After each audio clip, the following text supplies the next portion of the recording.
चलो बैठ जाओ आप लोग, ऑनलाइन वाले जो देख रहे हैं वो भी देख लें। आज हम पढ़ाएंगे आप लोग को जीव विज्ञान।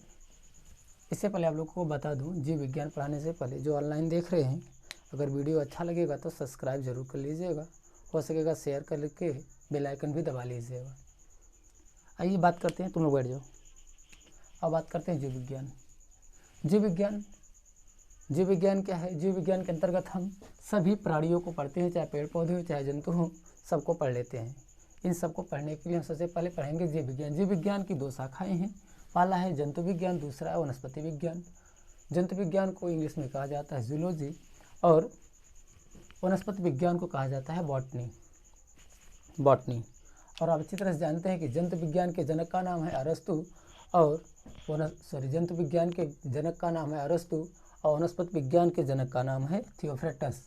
हाँ, उससे पहले बात करें अगर जीव विज्ञान के जनक की बात किया जाए तो उनके भी जनक का नाम है अरस्तु। क्या है? अरस्तु।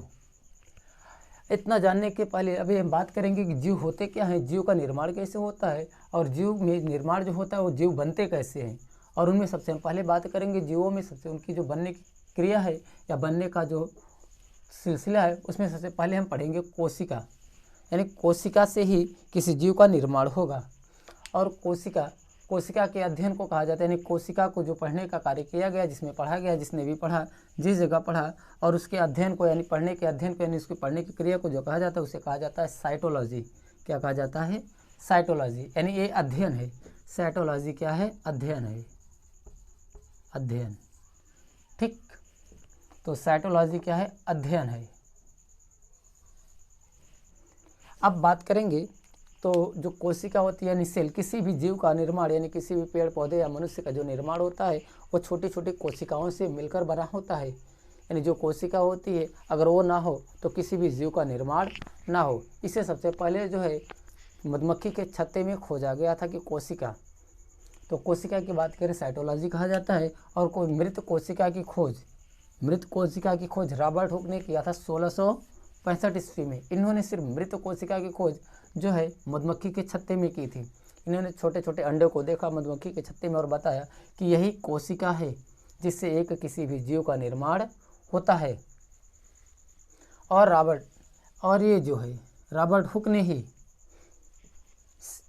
हुक को ही साइटोलॉजी यानी जो है साइटोलॉजी का पिता कहा जाता है। इन्होंने बता दिया कि कोशिका का अध्ययन करके इन्होंने बताया कि कोशिका क्या है, कहाँ पर पाई गई, कैसी होती है, और इसीलिए इन्हें कहा गया कि साइटोलॉजी ऑफ फादर यानी साइटोलॉजी का पिता कहा जाता है।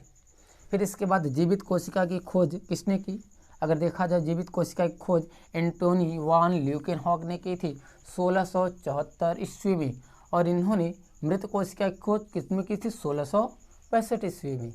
यानी ल्यूकेनहॉक ने जो है जीवित कोशिका की खोज 1674 ईस्वी में कर दी थी। फिर इसके बाद बात करें अगर रॉबर्ट ब्राउन ने ही यानी रॉबर्ट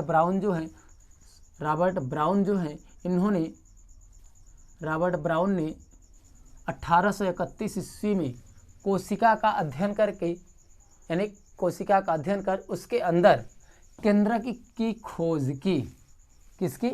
केंद्रक की खोज की। कोशिका के अंदर केंद्रक की खोज की। केंद्रक क्या है? जो निर्देश पूरी कोशिकाओं को निर्देश देने का कार्य करता है उसे केंद्रक कहा जाता है। और इसी केंद्रक के अंदर सारे गुण निहित होते हैं, चाहे डीएनए हो चाहे आरएनए हो, कोई भी सूचना हो, सब केंद्रक के अंदर होती है। फिर उसके बाद स्लाइडर एवं स्वान ने 1838 ईस्वी में इन्होंने 31 में बता दिया केंद्रक की खोज कर। और स्लाइडर एवं स्वान ने 1838 ईस्वी में कोशिका सिद्धांत दे दिया। कोशिका सिद्धांत में इन्होंने बताया कि जो कोई भी जीव का निर्माण होता है वो क्या है, छोटी छोटी कोशिकाओं से मिलकर बना होता है। और इन्होंने कहा ये छोटी छोटी कोशिकाएं आगे चलकर बड़ी एक इकट्ठा होकर और क्या बनाती हैं? ऊतक बनाती हैं। और ऊतकों के समूह से ही एक किसी अंग का निर्माण होता है। और जब बहुत सारे अंग मिल जाते हैं तो एक शरीर का निर्माण हो जाता है। हम उसे बाद में देखेंगे। उसके बाद ज़रा नोट में मैंने लिखा, ज़रा देखिएगा नोट में क्या है। क्रिस्को नामक मशीन में पेड़ पौधों को जीवित बताया गया। और ये कार्य किसने किया? जीवित बताने का। तो इसने इसे काम किया जगदीश चंद्र बोस ने। इन्होंने पहली बार क्रिस्को नामक मशीन में अपने लैब में इन्होंने देखा कि पेड़ पौधे भी जीवित हैं। इससे पहले क्या था, इनके पहले क्या था, कभी भी पेड़ पौधों को जीवित नहीं माना जाता था, उन्हें लगता था कि ये मृत हैं। तो इन्होंने ये बताने का कार्य किया कि पेड़ पौधे भी जीवित हैं, नहीं तो हम इससे पहले क्या है, वनस्पति विज्ञान को जीव विज्ञान की श्रेणी में नहीं पढ़ते थे। अब इसके बाद क्या है, अब कहा गया कि जो सबसे छोटी कोशिका क्या होती है, यानी अगर कोशिका है तो सबसे छोटी कोशिका कौन सी होगी, सबसे बड़ी किसकी होगी और लंबी किसकी होगी।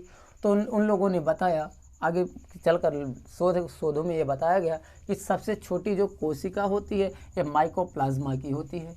किसकी? माइकोप्लाज्मा की। फिर इसके बात करते हैं सबसे बड़ी कोशिका की बात की गई, तो सबसे बड़ी कोशिका किसकी होती है? शुतुरमुर्ग के अंडे की होती है। आप जानते हैं जितने बड़ी अंडे होंगे उतनी बड़ी कोशिका होगी। और इसके बाद कहा गया सबसे लंबी कोशिका की बात करें तो सबसे लंबी कोशिका किसकी है? ब्रेन की है, मस्तिष्क की, दिमाग की। जो हमारा ब्रेन है यानी मस्तिष्क है, इसकी कोशिका लंबी होती हैं। और लंबी कोशिकाओं में किसी प्रकार का विभाजन नहीं होता। लंबी कोशिकाओं में किसी भी प्रकार का विभाजन नहीं होता। हमारा ब्रेन जो है न्यूरॉन और गीलियस सेल का बना होता है, एक न्यूरॉन सेल और एक दूसरा गीलियस सेल। न्यूरॉन सेल में किसी भी प्रकार का विभाजन नहीं होता। गीलियस सेल में ही ब्रेन का जो है कुछ सेल में ही कुछ पदार्थों को लेकर उनका विभाजन होता है चोट लग जाने पर के। अगर ज़्यादातर अगर न्यूरॉन सेल में चोट लग जाए तो कोशिका विभाजन नहीं होता, और जब कोशिका विभाजन नहीं होगा तो क्या है, व्यक्ति की मृत्यु हो सकती है। इसीलिए ब्रेन में कभी भी चोट लग जाती है तो अधिकतर व्यक्ति की मृत्यु हो जाती है। जब मृत्यु होती है तो समझ जाइएगा कि न्यूरॉन सेल में चोट लग चुकी है। यानी जो लंबी कोशिका है न्यूरॉन सेल की, ये कभी अब विभाजन नहीं करती, क्योंकि न्यूरॉन सेल में यानी ब्रेन की कोशिकाओं में सेंट्रोसोम नहीं पाया जाता। यानी सेंट्रोसोम जब नहीं पाया जाएगा तो कोशिका विभाजन का कार्य नहीं करेगा, क्योंकि कोशिका विभाजन का कार्य यही करता है। ये आगे भी बताया जाएगा, ये ध्यान रखिएगा आप लोग। इसके बाद बात करें अगर कोशिका विभाजन की, तो अगर इतनी बातें तो हो गई, अब बात आती है कि क्या मानवों में भी कोशिका विभाजन किस प्रकार का होता है, या कोशिका विभाजन होता है, या कैसी कैसी कोशिकाएं पाई जाती हैं। अगर आप लोग को समझ में आया हो तो जो ऑनलाइन देख रहे हैं वो स्क्रीनशॉट ले लें, बाकी लोग तो लिख लिए होंगे। चलिए इसको रफ कर देते हैं, थोड़ी और बातें कर लेते हैं। 2 पॉइंट थोड़ा से रफ कर देते हैं ऊपर से।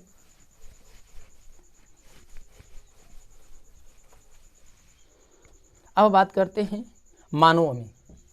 मानवों में ही तंत्रिका तंत्र पाई जाती है, जंतुओं में पाई जाती है। जो जंतु होते हैं उनमें ब्रेन पाया जाता है और ब्रेन की कोशिकाएं लंबी होती है। इसके अलावा छोड़िए, हम बात करते हैं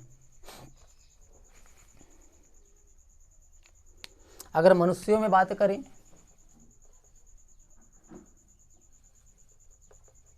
मनुष्य में बात करें, जो अंडाणु होता है,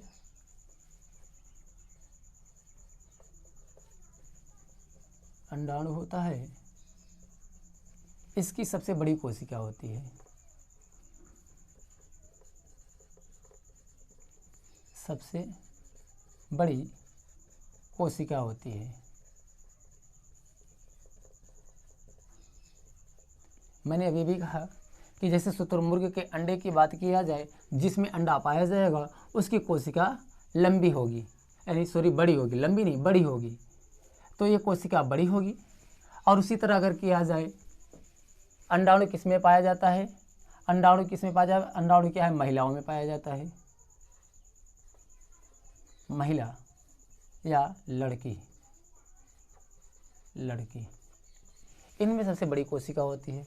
और मानवों में सबसे बड़ी बात करें, छोटी कोशिका स्पर्म, जिसे बोलते हैं, जिसे हिंदी में बोलते हैं शुक्राणु।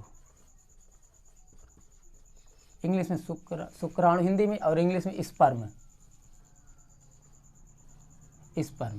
इसे ओवम बोला जाता है, इंग्लिश में ओवम। तो स्पर्म की सबसे छोटी कोशिका होती है जिसमें स्पर्म बनती है, ये क्या होती है? छोटी कोशिका होती है,